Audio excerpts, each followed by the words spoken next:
il-Maltin huma poplu reliġjuż li jipprattika r-reliġjon ħadd ma jinnegaħ għax jidher biżżejjed minn ħafna aspetti tal-ħajja tagħna u tal-ġeografija tagħna.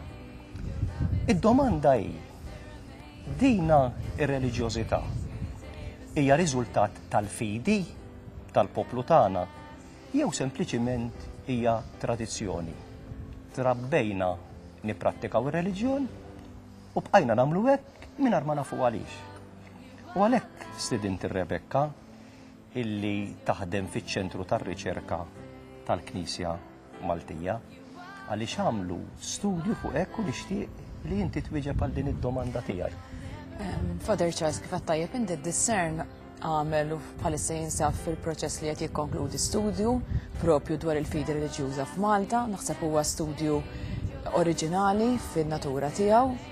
Huwa studju bbażat fuq madwar 780 kwestjonarju u kull kwestjonarju kien intensiv mhux ħażin, kellna madwar 150 mistoqsija fuq kull kwestjonarju. Jiġifieri kull persuna domtu isu sija tintervistawha. U morna fid-djar tan-nies b'kampjun li akkwistajna mingħand l-NSO, il-Ċentru Nazzjonali tal-Istatistika f'Malta biex inkunu ċertu li jkun kampjun li jifrex kemm id-distretti u kemm nies ġejjin minn oqsma differenti tal-ħajja. Allura huwa rappreżentattiv. Ekku. Dak li jgħidu jirrifletti fuq il-popolazzjoni kollha. Fil-fatt għażilna din l-għodda biex nistudjaw li xi għodda li minna nistgħu niġġeneralizzaw u allura nieħdu stampa holistika. U x'ħareġ? L-ewwel din hija bissa lissa analiżi preliminari. L-ewwel analiżi preliminari fuq li tistudja l-firxa u l-fond tal-fidi f'Malta turi li l-Maltin igawdu minn ċertu livell ta' maturità fejn tidħol il-fidi reliġjuża f'Malta. Interessanti ġifieri kontra l-impressjoni ġenerali li jisma' dawk imorru l-qudies għax draw mela ħafna minn Maltin qed tajt imorru l-qudies għax verament jemnu falla. Għax jekk tippermetti li Father Charles il-fidi reliġjuża ma titkejjelx biss fuq kemm wieħed imur il-qudies, imma titkejjel ukoll pereżempju fuq kemm wieħed iħossu konfidenti li meta jkun fil-fatt ħarġet din lin nies qed jgħidu isma' jiena meta jkolli deċiżjoni importanti x'nieħu f'ħajti indur fuq Alla u nitlob lil Alla. U għanzi qed jgħidu jaraw it-talb bħala forma ta' dialogu ma' Alla, ġifieri jibnu relazzjoni ma' Alla. Staqsejna pereżempju lin-nies jekk jemmnux dwar il-qawmien ta' Alla li hija aspett tal-fidi reliġjuża kemm xejn sensittiva naħseb mill-mewt ta' Ġesu Kristu. Fil-fatt iktar minn 60% qalu iva nemmnu fil-qawmien mill-imwiet u anzi nemmnu li dik mhijiex viżjoni, ġifieri hemmhekk turi l-konvinzjoni tal-Maltin. Mistoqsija sketta ktemminx falla, 90% jgħidu iva nemmen falla. Jiġifieri kif qed tara meta tħanna f'aspetti. Imbagħad pereżempju jitolbu barra l-qudies għax jekk jiena nipprattika reliġjon mod tradizzjonali mmur il-qudies u nieqaf hemm.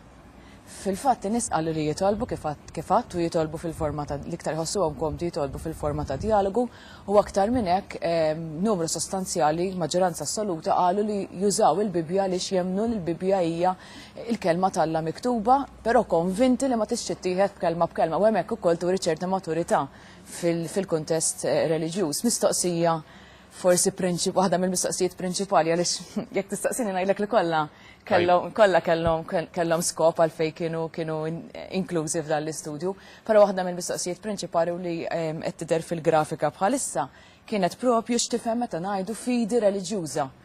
Skjetti iktar minn hekk ma stajniex inkunu u fil-fatt kważi 50% qalulna fidi falla, ġifieri m'hemmx dubju li n-nies allura qed jaraw li l-aspett reliġjuż il-fidi hija l-ewwel u qabel kollox it-twemmin falla.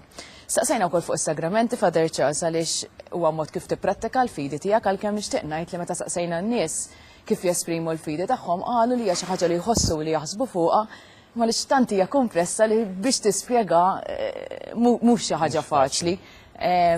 U fuq is-sagramenti nies qalu li iva jħossu l-bżonn importanti għalihom li speċjalment fejn tidħol l-Ewkaristija u l-qrar jipprattikaw dawn is-sagramenti u allura hemmhekk ukoll turi li qed jagħmlu xi ħaġa u qed jagħmluha b'konvinzjoni. Mela għax intom iċ-ċentru tagħkom jagħmel ukoll iċ-ċensiment. Ekku.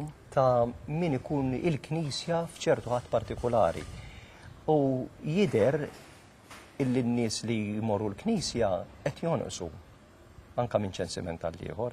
Però da li jettajt inti li qed jagħmel kuraġġ. Anka li. Għaliex fil-waqt li forsi veru qed jonqsu n-nies li jmorru l-Knisja, imma min qed imur mhux frott ta' drawa, ta' tradizzjoni, ta' konvenjenza, imma x'konvint. Għax verament nemmen, qed ninterpretaħ sew. Iva, però ma żewġ għodod differenti. ċensiment jittieħed f'ħadd partikolari fejn jkun hemm mistoqsija jekk attendejx il-quddies u profil żgħar ta' min huma n-nies, fil-waqt li dan kien studju li kif qed ngħid ħadna aktar fil-fond l-aspetti kemm stajna fuq il-fidi f'Malta. Forsi rrid ngħid qabel ma nirrispondi li kwart mill-popolazzjoni l-intervistajna kienu żgħażagħ, kienu nies li kellhom il-fuq minn 16 bejn 16 u 34 sena hija l-faxxa li f'kuntest lokali u fl-Unjoni Ewropea huwa meqjusa bħala żgħażagħ, ġifieri dali qed ngħid għaliex tajjeb. Anke tama l-futur. Ekku, ġifieri kważi 23% kienu żgħażagħ biex ngħidu hekk. U żgħażagħ urew fidi ukoll. Konvinta. Ekku. U biex niġi għall-mistoqsija tiegħek iva, kważi 60% qalu li jmorru l-quddies b'mod frekwenti nhar ta' Ħadd u li jmorru għaliex għalihom huwa kejl ta' kif juru l-fidi reliġjuża tagħhom. Però staqsejna wkoll in-nies kif iħossuhom meta jaqsmu l-fidi ma' ħadd ieħor u fil-fatt il-maġġoranza qalu li huma jitħasbu meta jkunu jafu b'nies li ma jemmnux, għalunna li jħossu li tgħinhom il-komunità parrokjali wkoll fil-fidi tagħhom, ġifieri provajna kemm stajna ħadna kemm l-aspett individwali ta' dik il-persuna li qed nintervistaw, però wkoll l-aspett komunitarju fil-fidi reliġjużi. Grazzi Rebecca. Mhux min jgħid mulej jidħol fis-salta ta' smewiet, imma min jagħmel ir-rida ta' missieri li hu fis-smewiet. Dan hu l-Vanġelu u jgħidilna wkoll li min jisma' kliemi u jagħmlu ikun bniedem li qed jibni dar fuq il-blat, illi jiġri x'jiġri dik id-dar ma taqax. U dan jgħidu għaliex anke fi żmienu Kristu kien hemm nies illi tarhom jipprattikaw reliġjon imma ma kienx isa toħroġ minn qalbhom fil-fatt Ġesu kien jgħid dan il-poplu biex xoftej biss jagħti niġih imma qalbu jalbot minni u għalhekk għamil din id-domanda fi sfond ta' dan il-Vanġelu imma jidher kif qaltilna Rebecca frott tar-riċerka illi aħna l-Maltin mhux minn fomna biss nagħtuh ġieħ lill-Alla imma minn qalbna wkoll. Aħna ma ngħidux mulej biss, ma nipprattikawx reliġjon minn barra biss, imma il-prattika ta' reliġjon tagħna hija frott tal-konvinzjoni tagħna, tal-fidi tagħna illi għandna falla. U l-fatt li anke żgħażagħ u rewdan jimlina bit-tama illi ir-reliġjon tagħna l-Maltin hija reliġjon sabiħa, b'saħħitha illi għandha futur.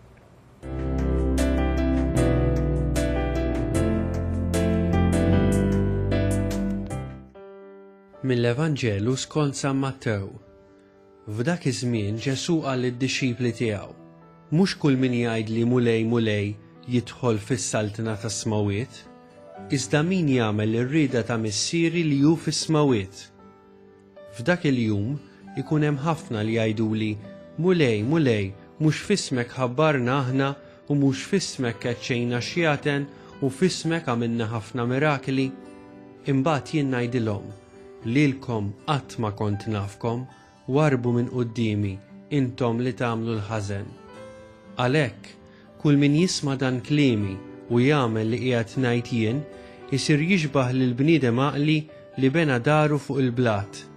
Niżlet ix-xita, ġew il-widien, għamu l-irwiefen u ħabtu fuq dik id-dar, iżda ma ġġarfitx għax kellha s-sisin tagħha fuq il-blat. Imma kull min jisma' dan kliemi u ma jagħmilx li qiegħed ngħid jien isir jixbaħ lil bniedem iblaħ li bena daru fuq ir-ramel. Niżlet ix-xita, ġew il-widien, għamu l-irwiefen u ħabtu fuq dik id-dar u ġġarfet u kbira kienet il-qerda tagħha.